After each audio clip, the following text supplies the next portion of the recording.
लोकसभा चुनाव से पहले इंडिया गठबंधन की रार थमती नजर नहीं आ रही है। 5 राज्यों के चुनाव में सपा कांग्रेस के बीच की जंग अब भी ठंडी नहीं हुई है। राज्यों के चुनाव निपटने के बाद अब समाजवादी पार्टी यूपी में पहले सीट बंटवारे पर अड़ गई है। सपा मुखिया अखिलेश यादव का कहना है कि गठबंधन की कोई बात आगे बढ़ने से पहले कांग्रेस सीट बंटवारे का मसला निपटाए, इसके बाद ही आगे कोई रणनीति फाइनल होगी।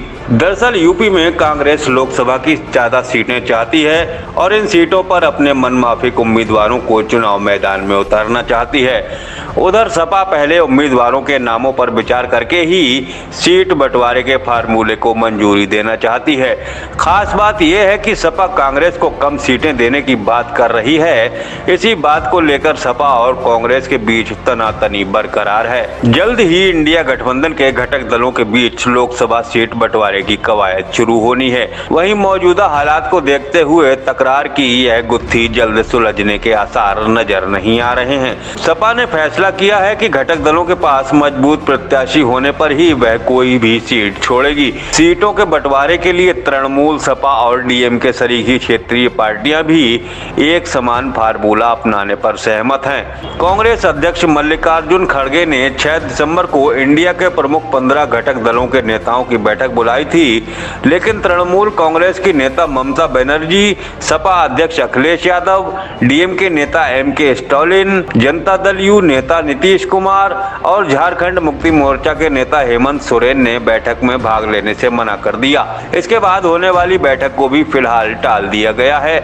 लेकिन लोकसभा और राज्यसभा में विपक्ष के दलीय नेताओं को दिल्ली में खड़गे के आवास पर डिनर के लिए आमंत्रित किया गया है। गठबंधन के रणनीतिकारों के मुताबिक डिनर के जरिए मध्य प्रदेश चुनाव के चलते पैदा हुई खटास को दूर करने की कोशिशें होंगी। अगली बैठक के लिए संभावित तारीखों पर भी यहां विचार किया जाएगा। 5 राज्यों के चुनाव के दौरान ही राष्ट्रीय जनता दल और जनता दल यू समेत इंडिया के कई घटक दल न सिर्फ एक बड़ी रैली का आयोजन करना चाहते थे, बल्कि सीटों के बंटवारे के फार्मूले पर वार्ता करने की भी उनकी योजना थी।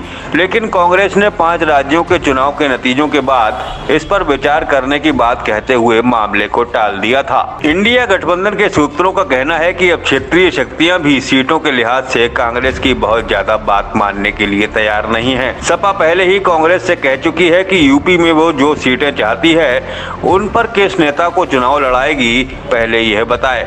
सपा के रणनीतिकारों का कहना है कि लोकसभा चुनाव में कोई भी प्रत्याशी तभी लड़ाई में आता है जब उसके पास कम से कम 1.5 से 2 लाख बुनियादी वोटों का इंतजाम हो, तब गठबंधन के कारण जोड़ने वाला वोट उसे जीत की ओर ले जाता है।